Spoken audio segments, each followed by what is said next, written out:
very much. Thank you, gentlemen. How are you? So I was an urban at-risk kid that the corporate alchemists are trying to now turn into magnets for public dollars. I think it's obvious that charter schools are a corporate grab disguised as education reform. There's a ton of money out there, and every kid, 6 to 18, has to be a customer. It's a compelled customer for a corporation. I've been a teacher at the Hudson County Schools of Technology for the last 12 years. Which one? I worked at High-Tech High School, now I'm in the middle school. I teach video production. I was brought up through the public school system, mostly in West New York, New Jersey.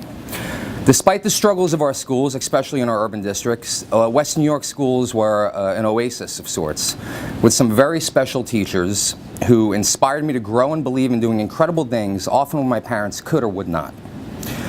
So despite having received a perfect score on the 1983 CAT test, it will be Mr. Lazara letting me write our 5th grade play, Miss Monterelli teaching us the preposition song, and most notably Mr. Nerlich, a Vietnam vet who went above and beyond to start an AV club and rescued this awkward freshman from study hall and introduced him to a world of filmmaking and TV production that has changed my life unmeasurably.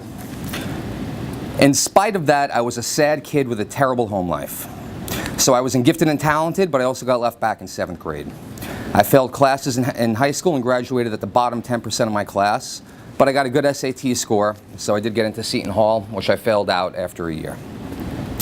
Eventually, my then girlfriend, now wife, made me go back to school, and I got a BA in Media Arts at NJCU. It only took 6 years. In spite of my degree, though, and even though I won an award at a pretty renowned film festival, I was sure of one thing: I cannot succeed after school. But my wife pushed on, and after some substitute teaching, I applied for a job at High-Tech High School, and I knew it was impossible, but I got hired. It turns out that then Principal Carol Brancato hired personalities she knew would fit in with the kids and the culture. I thrived, but honestly still could not believe it.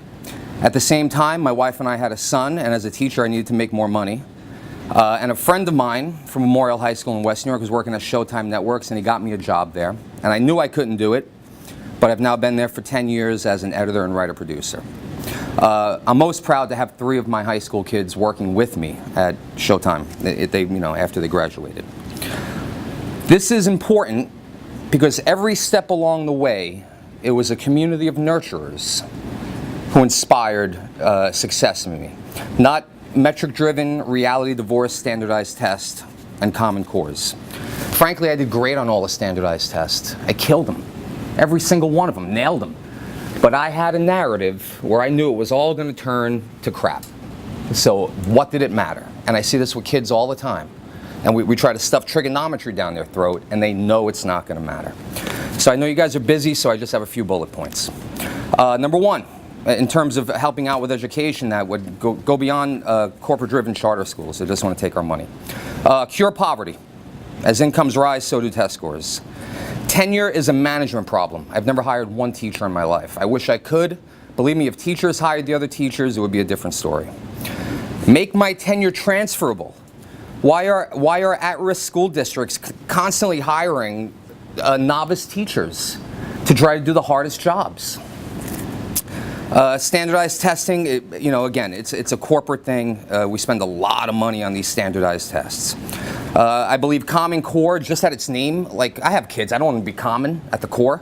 It's absurd.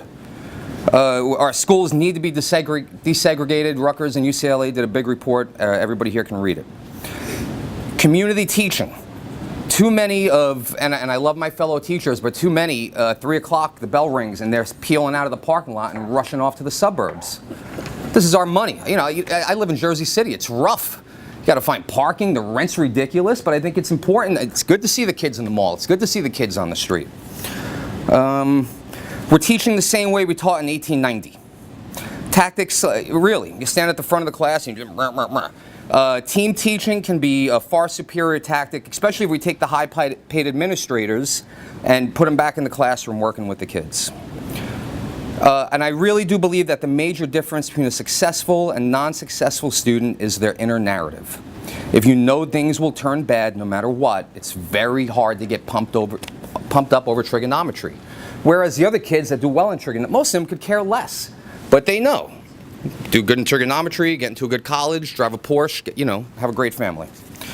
All of this money that we're spending, I think if we could invest it into social workers to help many of these kids need to understand that, hey, you have a single mom or no mom, you live in a tough neighborhood, guess what? That's a skill.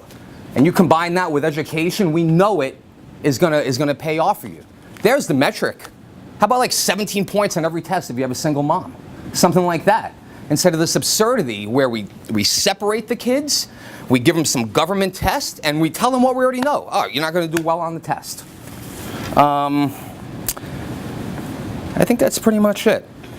Thank you for your time and courtesy. I appreciate it. You could teach them plumbing. What's that? You could teach them plumbing in the next 7